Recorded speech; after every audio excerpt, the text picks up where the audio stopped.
Bonsoir Laurent Escure. Bonsoir. Vous êtes le secrétaire national de l'UNSA, syndicat réformiste. Je lisais dans le Figaro que vous étiez d'une certaine manière la révélation de ce conflit social. C'est vrai qu'on a beaucoup entendu parler de vous. L'âge pivot, vous étiez contre, comme d'ailleurs la CFDT, et il a été retiré au moins provisoirement. Donc merci d'être avec nous ce soir. Éric. Nous avons appris dans la journée que des syndicalistes hostiles à la réforme des retraites et hostiles d'ailleurs à toute négociation avec le gouvernement, des anti-Laurent Berger, ont pénétré cet après-midi au siège de la CFDT. On en a beaucoup parlé. Intrusion violente, a dit Laurent Berger. Est-ce acceptable selon vous? Non, c'est totalement inacceptable, c'est totalement scandaleux.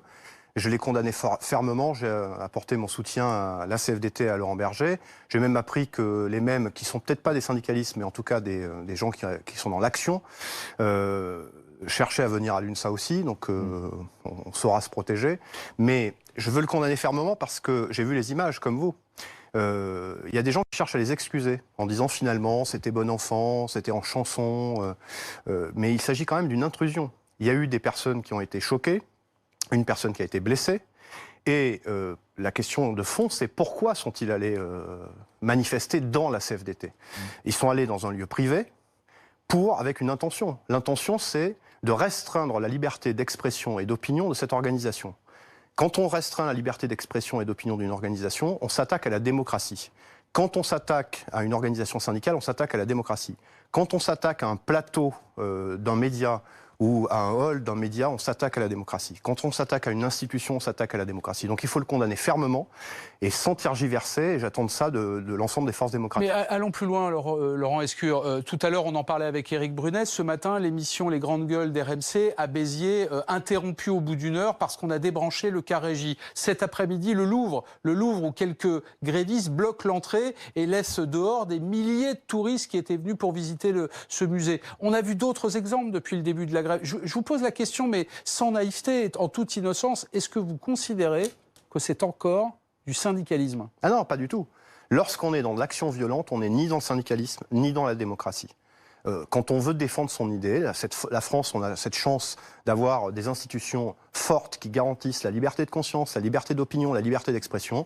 C'est un bien précieux qu'il faut défendre. Dès qu'on dérape dans la violence, l'intimidation ou l'intrusion ou l'acte qui touche des biens et des personnes, on n'est plus dans la démocratie. Il faut que ce soit non seulement condamné, mais sanctionné lorsque le cas échéant la justice passe, par l'ensemble, et condamné en tout cas par l'ensemble des forces démocratiques. La démocratie est un bien précieux, c'est pas une méthode qui permet de faire avancer des idées. Faire avancer ces idées, c'est les exprimer, c'est pas empêcher les autres d'en avoir. Est-ce que vous avez entendu parler de la une de l'hebdomadaire Le Point qui sort... qui est sorti hier. Qui est sorti hier, pardon. Regardez-là. Voilà, comment la CGT ruine la France, c'est ma question. Est-ce que la CGT, selon vous, contribue par la culture syndicale qu'elle entretient depuis des années, celle de l'affrontement, plutôt en général hostile à la négociation, quoique dans les entreprises ça se passe parfois bien, hein. Est-ce qu'elle contribue à affaiblir la France? Je ne crois pas. Je crois que le syndicalisme en France est un atout utile au pacte social de notre pays, et il est un utile complément à la démocratie via la démocratie sociale. Bon, c'est une ligne éditoriale, je ne la commente pas, je trouve que c'est un peu excessif. J'ai des désaccords avec Philippe Martinez ou la CGT sur des orientations stratégiques, mais je pense que le syndicalisme est utile en France, et après c'est à chaque Français, salarié, de sanctionner ou d'encourager différentes options syndicales. Je viens de demander un petit état des lieux depuis le début de la grève. À l'UNSA, on a fait chaque jour de grève, on a créé plus d'une section syndicale dans des entreprises où on n'était pas. On a 2 résultats récents qui sont en train de tomber. Un quart des magasins Ikea, c'est-à-dire 7 magasins, ont voté. On n'existait pas. L'UNSA fait dans ces magasins désormais 49%. Alors, on vient de s'implanter à Capgemini, 25 000 salariés. Et on vient de prendre la représentativité, on vient d'obtenir la représentativité pendant que Force Ouvrière la perd. Les salariés savent faire le choix du meilleur syndicalisme, et donc il y a ceux qui font le choix de la CGT, ceux qui font le choix de l'UNSA, c'est la pluralité également. Vous avez choisi depuis le début de ce conflit d'être dans la négociation, dans la concertation. Vous parliez à l'instant de Philippe Martinez, je voudrais qu'on l'écoute puis je vous fais réagir après. L'intersyndicale qui s'est réunie hier a déjà programmé d'autres journées d'action la semaine prochaine. Voilà, c'est la réponse qu'on fait au gouvernement s'il ne retire pas son projet, s'il n'accepte pas de discuter de nos propositions pour améliorer le système actuel. Il n'est jamais trop tard pour convaincre et puis pour faire céder un gouvernement. Vous, l'UNSA, la CFDT, vous avez obtenu quelque chose. Oui. Le retrait provisoire de l'âge pivot. Plus que ça. Qu'ont obtenu la CGT et FO? Pas grand-chose, mais j'ai beaucoup de respect pour ceux qui sont sur des lignes stratégiques différentes. Eux avaient choisi la ligne stratégique depuis 6 mois, un peu plus même, de demander a priori le retrait de cette réforme. Le retrait ou rien. Donc c'est la logique du tout ou rien. Nous, à l'UNSA, et validé par l'ensemble de nos fédérations, de nos syndicats, on a choisi une autre orientation stratégique qui était de dire on ne peut pas mettre tous nos œufs dans le même panier et on ne peut pas prendre le risque pour les salariés que cette réforme qu'on avait, pour lesquels il y avait des inquiétudes ou qu'on avait même critiqué sur un certain nombre d'aspects, on ne peut pas prendre le risque que le gouvernement l'écrive tout seul ou qu'on ne soit pas là pour défendre les salariés. Et donc, dès le mois de décembre, dès le mois de juillet, on a formulé des propositions et certaines ont été reprises par le gouvernement. Le fait que la génération, ce soit la génération 75 et pas la génération 63, c'est-à-dire ceux qui sont nés en 75, qui commencent à rentrer dans la réforme. Le fait que 100%, pour public comme privé, le fait que ce soit 100% de droits acquis après pour ceux qui sont dans la phase de transition. Le fait qu'on ait une revalorisation de certaines catégories. Le fait que dans certains secteurs particuliers, il y ait des aménagements là aussi pour la transition. Donc on a déjà obtenu un certain nombre de choses. C'est pas fini, on en a d'autres à revendiquer pour l'hospitalière. C'est ça le souci, c'est que vous avez obtenu, mais CGT-FO, rien. Pas peu. Oui, alors je les entends dire, mais ce que vous avez obtenu, puisqu'on cherche encore à en obtenir pour les fonctionnaires territoriaux, pour l'hospitalière, pour le privé aussi, parce qu'il y a dans le privé des choses à obtenir sur cette réforme, finalement, c'est à mettre au compte de notre mobilisation. Mais la mobilisation n'est qu'une forme d'action. Il y a une autre forme d'action, ce qui est la négociation. Nous-mêmes, on a été à des moments dans la mobilisation, mais plus que la forme d'action, c'est le mot d'ordre. À partir du moment où on est dans le mot d'ordre du retrait, on ne risque de rien obtenir. Est-ce que vous ne trouvez pas... Alors, bien évidemment, il faut prendre un peu de hauteur, oublier quelques instants votre casquette syndicale, mais quand on regarde, objectivement, tout ce que ce gouvernement a concédé en prenant dans des poches différentes. Je pense notamment à l'augmentation des 907 000 enseignants. Bien évidemment, ça n'a rien à voir avec les retraites, mais tout ce qu'il a concédé, le statut des professions en uniforme, l'opéra, le fait que les agents de la RATP et finalement ceux qui sont à la SNCF aujourd'hui ne perdront pas 1 euro, on peut à peu près dire les choses comme ça. Bref, toutes ces concessions qu'il va bien falloir financer. Certains disent que ça va coûter des milliards et des milliards sur des années, que le contribuable français va être obligé de financer. Est-ce que finalement... En France, on n'a pas pris la mauvaise habitude, peut-être parce qu'on a peur de la CGT ou de l'action syndicale, de concéder beaucoup. Vous vous souvenez, 2008, Sarkozy et les retraités d'EDF, on a découvert, après que Sarkozy est un peu plastronné, on a découvert qu'en réalité, eh bien, cette réforme, entre guillemets, allait coûter des milliards et des milliards aux Français. Donc est-ce qu'on n'a pas des gouvernements qui sont un peu peureux face à la puissance des syndicats en France ? Moi, ce qui m'intéresse, c'est quand les gouvernements écoutent les syndicats. Qu'on puisse contribuer à faire progresser, avancer. Nous, sur ce dossier de la réforme de retraite, on cherchait à obtenir, et on cherche encore, des compensations, des garanties, des moindres reculs ou des avancées. Pour les obtenir, avant de répondre directement à votre question, pour les obtenir, encore faut-il les formuler. Et nous, à l'UNSA, comme on ne veut pas être le syndicalisme des problèmes, mais le syndicalisme des solutions, on en a formulé. Et on en formule encore, notamment sur la question du financement, puisque vous me lancez... Je voudrais qu'il réponde à la question de la peur. Sur le financement. C'est-à-dire que le gouvernement, bien sûr qu'il y a des rapports de force, mais le rapport de force, le plus efficace dans ce pays, c'est celui de l'opinion publique. Et vous remarquerez que dans ce mouvement, c'est quand on a fait de la pédagogie autour de la question de ce que signifiait ce fameux H-pivot en 2022, que l'opinion, entre le 12 décembre et le 17 décembre, s'est complètement retournée pour dire il faut aménager cette réforme des retraites. Donc il y a un rapport de force qui existe, qui s'appelle l'opinion publique, qui s'appelle les salariés, ça peut être aussi l'action, ça peut être des manifestations, des grèves, évidemment, mais c'est bien que dans une démocratie, un gouvernement prenne en compte l'avis majoritaire de l'opinion publique et prenne la tâche des syndicats pour l'aider à construire des compromis qui peuvent être utiles aux deux parties. Vous parliez à l'instant de l'âge pivot, de la manière de financer cette réforme des retraites. Je voudrais qu'on écoute la présidente de la région Île-de-France, Valérie Pécresse, puis je vous fais réagir à nouveau.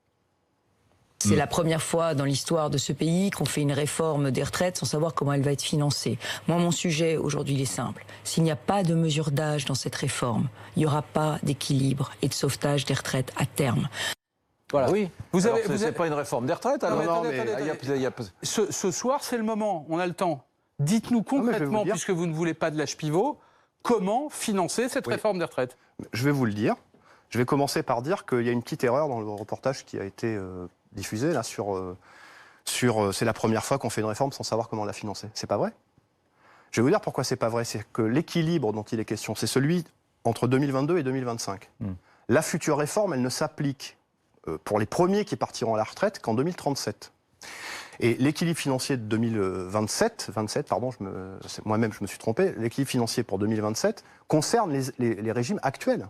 Donc, qui ont un fonctionnement. Donc il faut qu'on trouve dans le fonctionnement et la phase de transition... C'est ceux qui étaient au pouvoir avant qui n'ont pas anticipé ce qui se passe. Non, c'est pas ça que je veux dire. Je veux dire que le travail qu'on doit faire pour l'équilibre, si on veut garder un système par répartition, les 42 actuels qui vont s'éteindre et le futur système qui est aussi un système par répartition, il faut que ce soit les salariés actifs qui payent pour ceux qui sont à la retraite. C'est ça un système par répartition. On ne veut ni, nous à l'UNSA, ni d'un système par capitalisation, c'est facile à comprendre, ni d'un système étatisé, là où il y aurait des recettes fiscales magiques qui concéderaient le pouvoir absolu aux parlementaires chaque année de déterminer le montant des retraites. Donc ça, c'est ce que vous ne voulez pas. Qu'est-ce que vous voulez? On veut le système par répartition, donc il doit être équilibré. On n'a aucune peine à dire que le système doit être équilibré. Donc nous, pour la conférence qui va s'ouvrir, on a plusieurs propositions.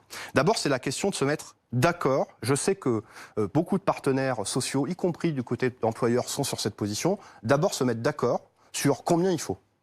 Quel est le coût de cette réforme et combien, mettons-nous d'accord sur combien il faut. On a des indications, on sait qu'à peu près c'est 46 milliards entre 2022 et 2027. Ensuite, on dit comment la démographie va évoluer. C'est-à-dire pendant combien de temps on a besoin, s'il y a des efforts à faire, de faire des efforts. Ensuite, nous, on en a mis des solutions. Ça sera le fruit d'un compromis, mais nous, on a des solutions. Lesquelles? Il y a un fonds qui n'est pas le fonds de précaution des réserves de retraite, qui est de 140 milliards. Il y a un fonds qui n'est pas captif, donc qu'on peut utiliser, qui représente 33 milliards. On peut prendre une partie de cette somme pour regarder comment on jongle sur ces 5 à 7 ans où on a un problème démographique à traiter. On propose que les cotisations des hauts revenus, ceux supérieurs à 10 000 euros par mois, qui ne vont plus cotiser à la même hauteur qu'avant, qui vont cotiser pour la solidarité, au-dessus de 10 000 euros, 2,8%, pourraient cotiser un peu plus, parce qu'ils vont avoir un allègement, 3, 4, 5%. Parce qu'ils vont avoir de la CFDT aussi, je crois. Proposition de l'UNSA d'abord, mais peu importe, je cherche pas la paternité. Quand on veut faire avancer une idée, plus on est nombreux à la partager, mieux c'est. Donc il y a cette deuxième solution. Il y a en 2024 la CRDS, la contribution sociale pour l'équilibre, qui va s'arrêter. On demande, ça fait à peu près l'unanimité dans le pays, que cette somme de 7 à 9 milliards aille à la dépendance, parce qu'on en a besoin pour la dépendance. Mais on pourrait prendre 4 ou 500 millions. J'ai d'autres idées, je peux vous les développer, mais peut-être que vous voulez... C'est un peu technique. Oui, non, c'est pas technique, mais on a compris que vous y avez réfléchi, justement. Laurent Escure, une partie du grand public vous découvre, on a dit, vous êtes une révélation de ce conflit social, découvre aussi l'UNSA. On savait que l'UNSA existait, mais on entendait plutôt CFDT, CGT, Force ouvrière. Est-ce que, vous nous avez dit que vous êtes en train de faire des entrées en force dans des entreprises comme Capgemini, comme Ikea, est-ce que finalement, ce syndicalisme à la française, qui agace beaucoup de Français d'ailleurs, qu'on a un peu connu, celui de la CGT par exemple, est-ce qu'il est en train d'être concurrencé par un réformisme qui est en train de prendre le pas? Le succès de la CFDT qui est devenu le premier syndicat de France, je crois, en 2018, le succès de l'UNSA dont on parle de plus en plus. Est-ce que culturellement, sur le plan syndical, il est en train de se passer quelque chose en France? Un tournant, un virage? Je dirais que loin des périodes précédentes où le syndicalisme a été très longtemps politisé, et quand on fait des enquêtes d'opinion auprès des salariés, on voit que le premier reproche qui est fait aux syndicats, c'est d'être trop politisé. Le fait d'avoir un syndicalisme qui se préoccupe, qui a des valeurs, nous on est pour les valeurs républicaines, pour la construction européenne, sociale et écologique, donc on n'est pas dénué de valeurs. Mais un syndicat qui est vraiment indépendant politiquement, qui ne cherche pas à jouer dans le jeu politique, je pense que c'est une des raisons du succès. Le deuxième, c'est que nous, on vise l'efficacité. On ne vise pas les postures, les grands slogans ou d'attendre indéfiniment que quelqu'un arrive au pouvoir pour mettre en place l'ensemble de nos idées. On essaye de jouer quotidiennement le jeu de l'efficacité pour les salariés. Merci Laurent Escure d'être venu sur ce plateau. On avait beaucoup d'autres questions à vous poser, mais vous reviendrez évidemment dans Brunet Neumann. Vous restez avec nous parce que dans un instant, un autre sujet de controverse entre Éric Brunet et moi-même. Ce djihadiste qui a été libéré de prison après avoir purgé sa peine de 7 ans, est-ce qu'il fallait le libérer ou pas? Brunet Neumann, justement, on en débat dans un instant. Restez avec nous, à tout de suite.